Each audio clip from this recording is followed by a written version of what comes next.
Bom, vamos abrir as Bíblias para a gente meditar um pouquinho na palavra do Evangelho. Apocalipse, capítulo 1.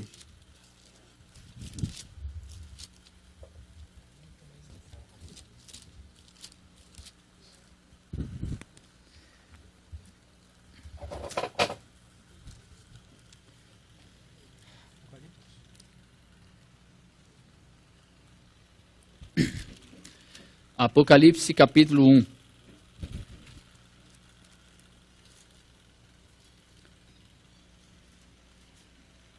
Revelação de Jesus Cristo, que Deus lhe deu para mostrar aos seus servos o que em breve há de acontecer. Ele, Jesus, enviou o seu anjo para torná-la conhecida ao seu servo João, que dá testemunho de tudo o que viu, isto é, a palavra de Deus e o testemunho de Jesus Cristo. Feliz aquele que lê as palavras desta profecia, e felizes aqueles que ouvem e guardam o que nela está escrito, porque o tempo está próximo. João, às 7 igrejas da província da Ásia, a vocês, graça e paz da parte daquele que é, que era e que há de vir, dos 7 Espíritos que estão diante do seu trono, e de Jesus Cristo, que é a testemunha fiel, o primogênito dentre os mortos, e o soberano dos reis da terra. Ele, Jesus, nos ama, e nos libertou dos nossos pecados por meio do seu sangue, e nos constituiu reino e sacerdotes para servir a seu Deus e Pai. A ele seja glória e poder para todo sempre. Amém. Eis que ele vem com as nuvens, e todo olho o verá, até mesmo aqueles que o traspassaram, e todos os povos da terra se lamentarão por causa dele. Assim será. Amém. Eu sou o Alfa e o Ômega, diz o Senhor Deus, o que é, o que era e o que há de vir, o Todo-Poderoso. Eu, João, irmão e companheiro de vocês no sofrimento, no reino e na perseverança em Jesus, estava na ilha de Pátimos por causa da palavra de Deus e do testemunho de Jesus. No dia do Senhor achei-me no Espírito e ouvi por trás de mim uma voz forte como de trombeta que dizia: escreva num livro o que você vê e envie a estas 7 igrejas: Éfeso, Esmirna, Pérgamo, Tiatira, Sardes, Filadélfia e Laodiceia. Voltei-me para ver quem falava comigo. Era Jesus.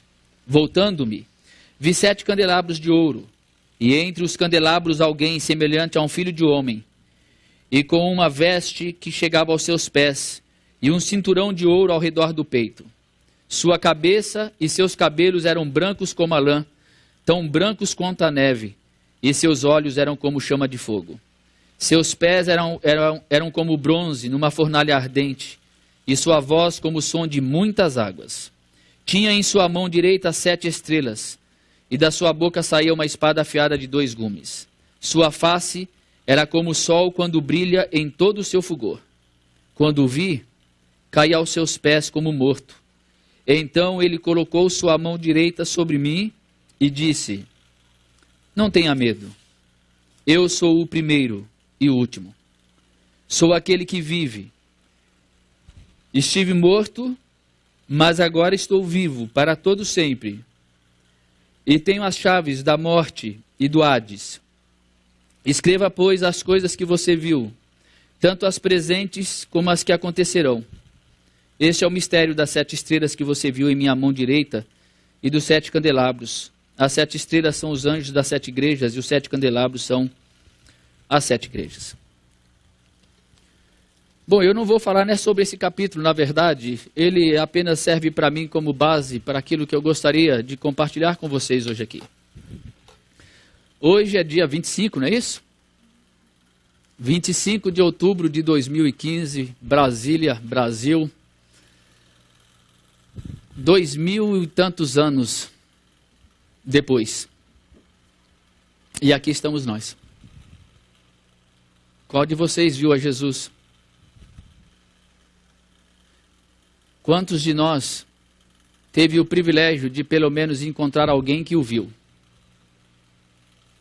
Quantos de nós teve a oportunidade de tocar nas mãos e nos pés, como ele disse para Tomé fazer? Tocar nas mãos, na verdade, nas mãos e no lado, ver os furos, tocar neles e saber que era ele mesmo. Nenhum de nós. Essa carta esse texto que nós acabamos de ler, é o texto mais próximo que nós temos de alguém que esteve com Jesus. João, o último dos apóstolos, o último sobrevivente. Todos os outros já tinham morrido. Pedro, Paulo, João estava vivo na ilha de Pátimos. Alguns morreram muito cedo, como Tiago, coisa aí de 15 anos, mais ou menos, depois da ascensão de Jesus, ele morreu pela espada de Herodes. Os demais foram morrendo no decorrer das décadas seguintes. Contudo, esse texto que nós lemos aqui é de uma importância tão grande, mas tão grande, quando nós olhamos para esse texto, não do nosso ponto de vista hoje. Porque muitas pessoas se aproximam desse texto, e não somente dele, mas de tudo que está escrito neste livro, como um livro sagrado. Eu vejo aqui, não um livro sagrado, eu vejo aqui o testemunho de um irmão meu. Aliás, é isso que João fala, né? João fala nesse texto aqui do capítulo 1 que nós acabamos de ler, e esse ventilador não me ajuda, mas ele diz o seguinte, ó, e eu, João, versículo 9, irmão e companheiro de vocês. Eu, João, irmão e companheiro de vocês. Não é um livro sagrado, letras sagradas. Não é um livro religioso. Não. É o testemunho de um irmão meu. É o testemunho de um companheiro. É o testemunho de um outro discípulo, como eu. 2015. Milhões de pessoas já passaram por essa terra, discípulos de Jesus. Dando sequência àquilo que começou lá na Judéia, historicamente. E vindo até nós hoje. E que vai prosseguir daqui para frente. O escritor aos Hebreus, no capítulo 12, depois de ter encerrado a galeria dos heróis da fé, do capítulo 11, e concluindo o capítulo 11, falando de todos os demais que eu não poderia citar, ele começa ao 12 dizendo que tendo toda essa grande nuvem de testemunhas a nos rodear, prossigamos.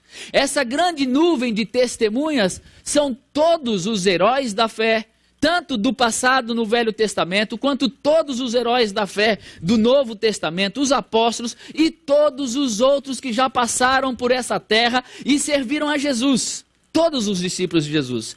A todos eles nós saudamos como nossos irmãos e companheiros.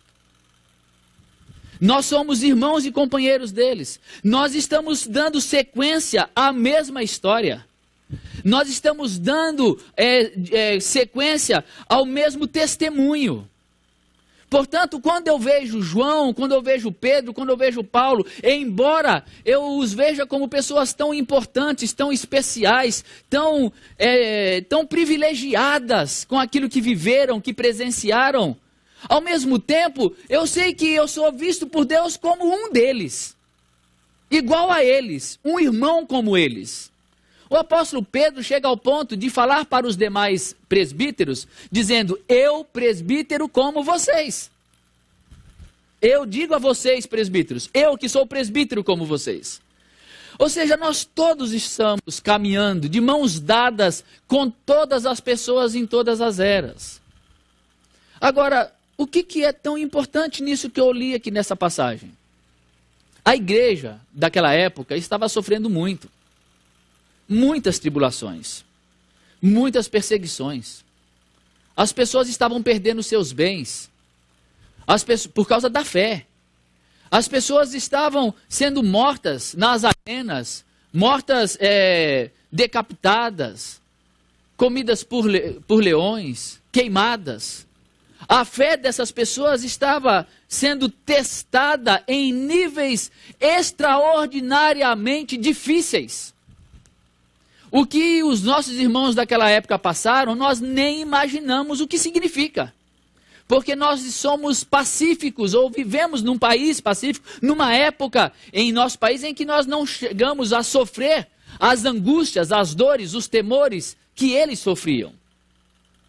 Jesus tinha ido para o céu há cerca de 70 anos naquele momento. Estávamos ali próximos do ano 100. Todos os demais apóstolos tinham morrido e João, o único sobrevivente, provavelmente tinha sido conhecido por aqueles que leriam essa carta. João foi pastor na igreja de Éfeso, que era uma das igrejas. E certamente, como bispo da igreja, ele conhecia as igrejas de toda aquela região da Ásia. Certamente, como pregador itinerante do evangelho, que ele e os demais apóstolos foram, ele tinha passado por aquelas igrejas pregando o evangelho. Eles conheciam o testemunho de João. Eles tinham um elo que você e eu não temos. Eles tinham um elo entre eles e Jesus, o apóstolo João, o apóstolo amado. Se eles não ouviram diretamente da boca de João o testemunho do evangelho, talvez muitos deles não eram vivos quando João estava pregando, adolescentes, crianças, pessoas que estão aí iniciando a maturidade. Talvez os mais velhos conheceram João, os novos talvez não. Agora, de qualquer forma, se não ouviram a João, ouviram, por exemplo, na igreja de Esmirna, que é uma delas, ouviram a Policarpo, um discípulo direto de João. Não tinha séculos de história no meio. Não, eles tinham João, ou então eles tinham Policarpo, que ouviu João. E Policarpo poderia trazer uma mensagem no domingo à noite da igreja de Esmirna e dizendo: João me falou. Eu conversei com o João e o João me disse tal coisa. Ele poderia contar as histórias de Jesus sem livro na mão, porque os livros não existiam como nós os temos fartamente hoje. E ele poderia contar a história como quem ouviu uma história contada à mesa, enquanto se comia, enquanto se bebia, enquanto se batia um papo, como nós fazemos hoje com as nossas histórias. Não havia nada de religioso. Não havia nada de escola dominical, de ensino religioso. Havia o testemunho de amigos que conversavam entre si e que compartilhavam as maravilhas do evangelho. Então Policarpo, na igreja de Esmirna, diria que João contou para ele aquilo que ele viu de Jesus. E João, por exemplo, teria contado para Policarpo e para todos os demais a história do dia em que ele deitou no peito de Jesus. João fez isso. Ele se deitou no peito de Jesus. Cara, de verdade, eu acho que eu queria encontrar João. O cara que deitou do peito de Jesus. E ouvir dele. E dizer: escuta aqui, conta para mim como é que foi aquele dia. Porque a gente lê aqui e a gente tem uma ideia. Cada um de nós cria um cenário. E como tem gravuras por aí, a gente já faz um cenário baseado naquilo que a gente viu nas gravuras, nos desenhos, nas artes. Mas João não. João traz na memória dele aquilo que ele viu. Ele estava lá. Ele pode trazer nas palavras dele todo o sentimento, a carga emocional do momento. Só que aquela igreja, ela estava há 70 anos longe da ascensão de Jesus. E sofrendo. Agora eu te pergunto, se você fizesse parte daquelas igrejas, queriam receber essa carta que nós acabamos de ler. E aí você começa a ouvir a leitura, porque quem provavelmente leria eram os pastores das igrejas, iam reunir a igreja e ler o que estava escrito. Policarpo ia pegar esse texto e ia dizer assim: meus irmãos, nosso amado João mandou uma carta para a gente. Aí todo mundo já ficava: opa, Só que o amado João vai falar que Jesus falou com ele. Revelação de Jesus Cristo, que Deus lhe deu para mostrar aos seus servos. Jesus tinha falado diretamente com João. Revelações especiais. Com uma mensagem especialíssima. Como é que você acha que estaria o coração de todos os ouvintes? Como é que você acha que os irmãos da igreja de Éfeso, de Esmirna, de Laodiceia, de Pérgamo, de Tiatira, de Sardes, como foi que eles ouviram esta mensagem, aqueles irmãos que dedicavam-se, mesmo nas igrejas que estavam se afastando do evangelho, do primeiro amor, mas todos aqueles nossos irmãos que estavam ali seguindo, amando a Jesus, dedicando-se a Jesus, sofrendo as mais diversas lutas, dificuldades e aflições, quando eles ouviram que o apóstolo João tinha de novo se encontrado com Jesus. Fazia 70 anos. E agora João se encontra com Jesus. E Jesus fala para João, João, escreva para as igrejas, para as 7 igrejas da Ásia. Eu tenho uma mensagem para passar para elas. Essas pessoas não estariam nem um pouco preocupadas em entenderem significados mágicos desse livro. Porque para elas não tinha teologia, tinha um amigo falando, João.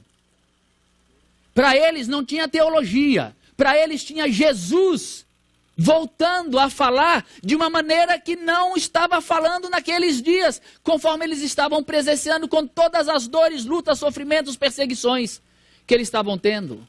Para alguns talvez até parecia que alguma coisa estava errada, porque já era para ele ter voltado, e ele não voltava.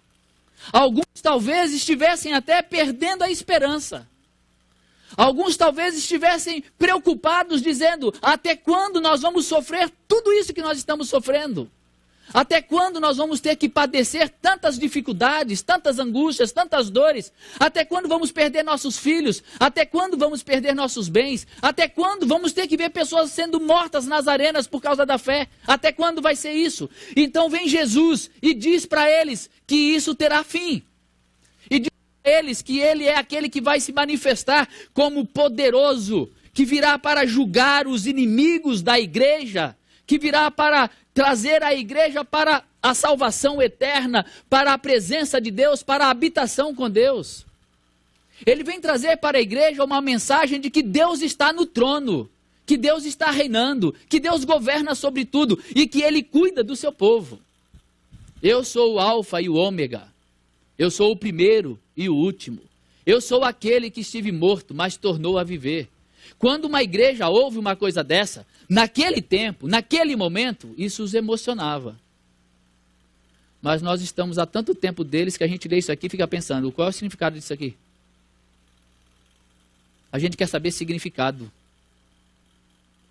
A gente não quer saber o que significa isso no coração vivido. Viver isso aqui.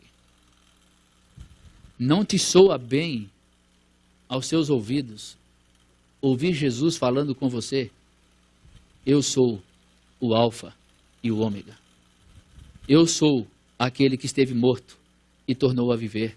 Ou não nos emociona ouvir Jesus falando para João, depois que ele o viu e caiu, diz o verso 17, quando o vi, caí aos seus pés como morto. Então ele colocou sua mão direita sobre mim e disse, não tenha medo. Eu sou o primeiro e o último. Eu sou aquele que vive. Eu estive morto, mas agora estou vivo para todo sempre. E tenho as chaves da morte e do Hades. Vocês estão morrendo? Eu tenho a chave da morte. Meus irmãos, o que eu quero trazer aqui é que passados 2000 e tantos anos, se essa verdade aqui não nos emociona, ouvir a história de irmãos nossos, e se a gente se aproxima das palavras de João, apenas como alguém que teologicamente foi inspirado por Deus, de forma inerrante, infalível, conforme a teologia diz, ou se nós nos aproximamos de uma passagem como essa, olhando para algo que um irmão nosso, de 2000 anos atrás, falou para a gente. E mais ainda, se ao ouvirmos essas palavras, a gente não ouve Jesus falando com a gente. Mas já que eu estou falando dos nossos irmãos do passado, eu quero olhar um outro texto que vai nos mostrar como é que isso é realidade para nós. É o nosso irmão Pedro. Sim, é o testemunho do nosso irmão Pedro, o irmão e companheiro, e ele não era petista. Companheiro Pedro, companheiro na tribulação. Esses companheiros não querem tribulação, né? Companheiro na tribulação, companheiro no sofrimento, companheiro no testemunho. É isso que João fala e é isso que Pedro também é. 1 Pedro, capítulo 1, falando de Jesus, ele diz no verso 8: mesmo não o tendo visto, vocês o amam. E apesar de não o verem agora, creem nele e exultam com alegria indizível e gloriosa. Nós não o vimos, nós não temos um único ponto de contato entre nós e Jesus, historicamente falando. Talvez tenhamos esse livro como ponto de contato. Mas Pedro diz aqui de Jesus que mesmo nós não o tendo visto, nós o amamos.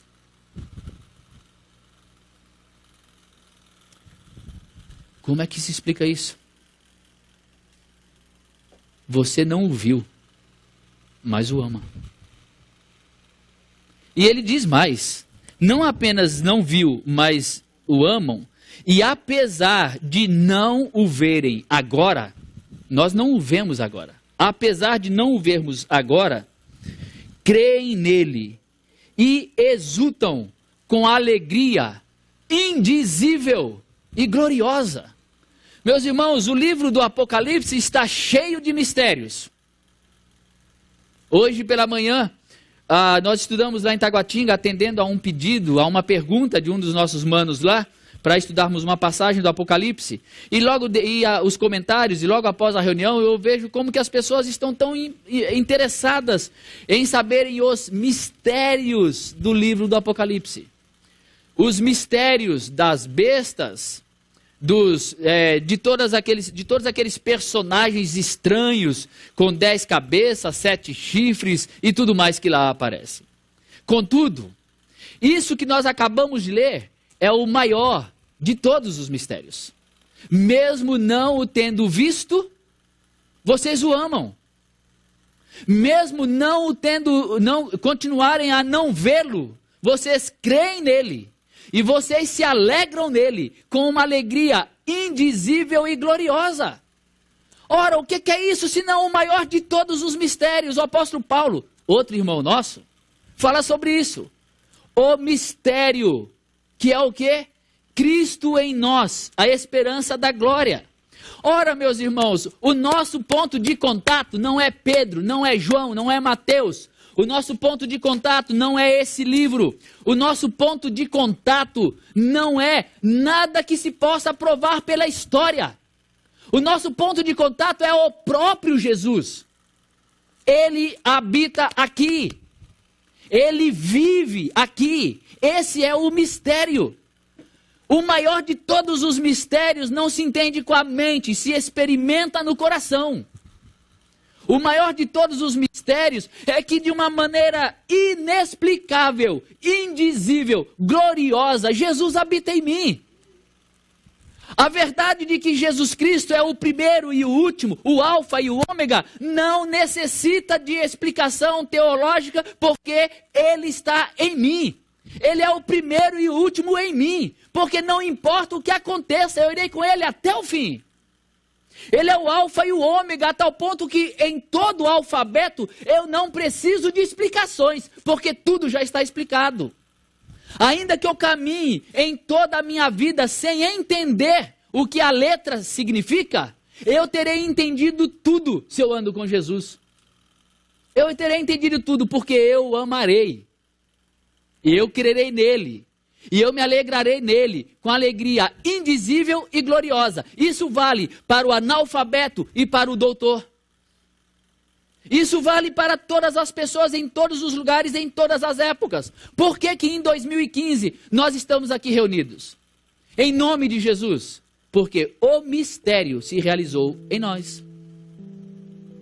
O mistério, você é parte de um mistério que se realizou em você por obra do Espírito Santo. Aliás, aqui na carta de João, no Apocalipse, às 7 igrejas, sempre se diz: quem tem ouvidos, ouça o que o Espírito diz às igrejas. Ora, se você vem aqui e ouve o que eu digo, você terá ouvido o que eu digo, e nada fará diferença. Mas se você ouve o Espírito, o mistério habitará você. Você talvez nunca consiga explicá-lo, mas você será testemunha do amor profundo que nutre por ele, que não importam as aflições, as dores, as angústias, as dificuldades, os problemas, as perdas, os ganhos, as vitórias, não importa nada. Ele é acima de tudo e sobre todos e Senhor da sua vida. E que não importa o que venham a fazer com você, você jamais vai tirar de você essa verdade do amor que tem por Jesus e do amor que ele tem por você. Aliás, o apóstolo João, aqui no Apocalipse, a primeira coisa que ele diz é: ele nos ama. É a primeira mensagem que João dá para a igreja. Ele abre dizendo: testemunho de Jesus, revelação de Jesus, testemunho de Jesus que ele mandou eu falar para vocês. E o que Jesus mandou falar para vocês é o seguinte: ele nos ama. Era isso que João tinha que falar. E a gente fica preocupado com o quê? Com descobrir significados das mais variadas coisas da nossa vida, dos nossos temores, das nossas angústias, querendo tentar colocar as coisas nos seus devidos lugares na nossa vida, com a nossa própria mão, com a nossa própria capacidade, com os nossos próprios esforços, ao invés de tão somente nos lançarmos ao mistério do amor de Jesus, e da alegria indizível nele, que ultrapassa a todo entendimento e não se faz perceber, ainda que todas as dores estejam em volta. Somos felizes, embora tenhamos muitos momentos de tristezas. E somos felizes de forma indizível, porque no momento da tristeza, você vislumbra a glória da presença de Jesus em sua vida, e você sabe, tudo está feito. Tudo está feito, tudo está realizado, tudo está completo, tudo já deu certo, tudo já se realizou plenamente para a minha alegria, para a minha felicidade. E o que agora eu estou passando é apenas um momento passageiro e que eu vou continuar caminhando e andando nele com Cristo. Portanto, pode a ciência provar, pode a história provar, pode a geografia provar a existência de Jesus. Isso não acrescenta nada em mim. Absolutamente nada. Eu não ficarei mais feliz porque provaram que Jesus era verdadeiro. Historicamente verdadeiro. Um personagem que morreu e ressuscitou. Ainda que alguém consiga provar que Jesus ressuscitou. Por A mais B. Não muda nada. Porque a verdade está aqui. E não vai ser provas históricas, geográficas, científicas, arqueológicas que farão qualquer coisa.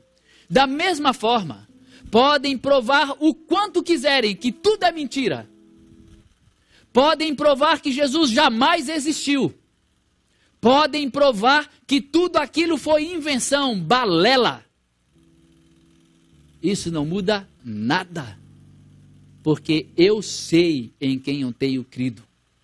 E eu estou bem certo que Ele é poderoso para guardar o meu tesouro até aquele dia. Não é homem nenhum, não é ciência alguma que vai me fazer crer ou descrer. É tão somente a realidade de que aquilo que me liga a Jesus é o próprio Jesus. É Ele mesmo habitando em mim. Portanto, a maior prova sou eu. A maior realidade de Cristo sou eu mesmo. Era João, era Pedro, era Paulo, era Spurgeon, era João Calvino, é Caio, é você, é cada um de nós aqui. Nós somos a prova disto. Nós somos a realidade presente de Jesus como um ser real, um Salvador, aquele que venceu a morte, que esteve morto, mas reviveu. Nós não precisamos de provas, porque eu sou a prova disso e você é a prova disso. E em cada geração haverá uma nuvem de testemunhas para demonstrar ao mundo, não por argumentos científicos, não por provas históricas, arqueológicas, geográficas, mas sim pela vida que nós temos um Salvador e Ele habita em nós. E isso traz a nós uma alegria indizível. E que de uma forma incompreensível, nós nos emocionamos ao ouvir falar de Jesus. Porque Jesus, Ele não é um personagem de um livro. E eu não preciso de Pedro, eu não preciso de João, eu não preciso de Paulo, não preciso de Mateus, de Tiago, não, de nenhum dos apóstolos, para que Jesus seja a verdade em mim. Mas quando eu olho Pedro, Tiago, João, eu vejo alguns irmãos meus que tiveram o privilégio de andarem com Jesus. Então, quando eu leio o que eles dizem, eu não estou lendo um livro religioso com verdades escondidas em símbolos. Não estou vendo palavras difíceis que precisam ser decifradas através de exegeses complicadas, confusas e contraditórias. Eu vejo aqui o testemunho de irmãos meus, desde Moisés, que com a luz que recebeu, falou do que viveu, do que viu, conforme o que recebeu. Passando por todos os demais, por Davi, por Samuel, por Isaías, por Daniel, por todos eles. E chegando mais próximos a nós, encontrando os nossos irmãos apóstolos, discípulos de Jesus depois deles, e que nos colocaram aqui um testemunho, e que ao abrir, eu os ouço falando comigo. Eu ouço Pedro falando, eu ouço João falando, eu ouço Paulo falando. E mais do que isso, eu ouço Jesus falando. E quando eu ouço Jesus falando, aí, meu irmão, você está falando com aquele que esteve morto e reviveu. Até hoje, eu não encontrei ninguém que tenha morrido e tenha vivido novamente para me contar a história.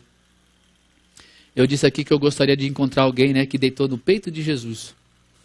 Mas eu posso encontrar o que morreu e ressuscitou. Para que eu quero encontrar com um cara que deitou no peito de Jesus, se eu posso falar com o próprio Jesus? Por que é que eu tenho que buscar razões noutros lugares, se a razão está em mim? Que tal você e eu transformarmos tudo isso que nós estamos falando aqui em verdade experimentada por nós essa semana? De passarmos a olhar para dentro e a olhar para o alto. Pensai nas coisas lá do alto, disse o apóstolo Paulo. Pensem nas coisas lá do alto, onde Jesus está. É isso. Vamos olhar para dentro, ao mesmo tempo abrindo o coração para olhar para o alto, onde Jesus está. Ou como diz o escritor aos Hebreus, mantenham o pensamento fixo em Jesus. Mantenham o pensamento fixo em Jesus. Faça isso como exercício de fé diário, de olhar todo dia. Não como um mantra religioso daqueles que acham que somente serão aceitos, somente serão abençoados se em determinado momento do dia, da noite ou num determinado lugar se ajoelhem e orem. Não, eu estou falando de algo que você vai fazer como um encontro pessoal com um amigo. Ele está aqui, ele está em você, ele habita em você. Este é o mistério. Cristo em nós, a esperança da glória. Ele habita o seu coração. Ele disse, eu estarei com vocês todos os dias até a consumação dos séculos. Isso é verdade. Ele está conosco. Então o exercício que nós temos que fazer é esse exercício de a cada dia olharmos para o alto, a cada dia fixarmos o nosso pensamento em Jesus, a cada dia recebermos graça, bondade, misericórdia e amor dele, a cada dia renovarmos a mensagem, a verdade de que ele nos ama, ele nos ama. Ele morreu, ele ressuscitou, ele é o primeiro, ele é o último, ele tem a chave até da morte. Esse é o nosso amigo. E a gente pode falar com ele como amigo. João deitou-se no ombro de Jesus, reclinou-se no ombro de Jesus. Nós também podemos fazer isso. Sempre que quisermos. Como João. Mesmo não tendo visto, nós cremos. Ainda não vendo, a gente continua crendo, amando e nos alegrando com alegria indizível. Portanto, isso é nos reclinarmos no peito de Jesus, como João fez. Ele falou para nós nos aproximarmos dele em momento de necessidade, para que alcancemos a libertação, a misericórdia, o apoio, o consolo, o conforto, porque ele sabe o que é sofrer. Ele sabe qual é a nossa situação, a nossa realidade, a nossa história, a nossa dúvida, o nosso temor. Tudo ele sabe. E tudo nós podemos colocar diante dele, meus irmãos. Eu quero concluir dizendo tão somente que essa primeira passagem de Apocalipse, o primeiro capítulo de Apocalipse, é para mim tão especial por imaginar uma igreja reunida e de repente, numa reunião comum, alguém começar a ler palavras que para eles não fazia parte de um livro. Era apenas uma carta. Era só uma carta. E quando começa a leitura, eles entendem que não é só uma carta. É João falando, o amigo deles, amigo e companheiro nos sofrimentos. Alguém que conviveu com eles. Alguém que partilhou com eles, alguém que sofreu com eles, alguém que sabia qual era a dor deles, alguém que tinha estado com Jesus. Mas logo em seguida, é o próprio Jesus quem fala. Então eu me vejo como que naquele momento sendo tomado de espanto e de uma alegria indizível, e depois saindo daquela reunião e contando para quem não foi, e dizendo, rapaz, nós recebemos uma carta de Jesus hoje. O Policarpo leu uma carta que João mandou e Jesus mandou ele escrever. Isso faz toda a diferença. Eu espero que Jesus tenha falado com você hoje. Não eu. Eu oro para que Jesus fale comigo e fale com você. Todo dia. Porque é isso que vai fazer toda a diferença. E nós viveremos o mistério, sem nem sabermos explicá-lo, mas sabemos que ele está bem aqui. E quem vive esse mistério não se preocupa com nenhum outro. Ó Pai, nós nos curvamos diante de Ti, diante da grandeza da Tua revelação, diante da beleza, da sublimidade, diante da alegria indizível de ouvirmos de Ti que o Senhor está vivo, o Todo-Poderoso, o Alfa, o Ômega, o princípio, o fim, o primeiro, o último, que o Senhor tem a chave da morte, que o Senhor reina para sempre e que o Senhor nos ama, e que o Senhor morreu por nós, e que o Senhor nos redimiu, nos salvou, nos regenerou, nos limpou, e que o Senhor habita em nós. Obrigado por esse privilégio tão grande do Senhor habitar em nós. E isso nos enche, Senhor, de uma grande alegria, porque embora nunca o tenhamos visto, o Senhor anda conosco e habita em nós. E é muito mais do que vê-lo. Obrigado por viver em nós. Obrigado porque a tua vida sopra em nós.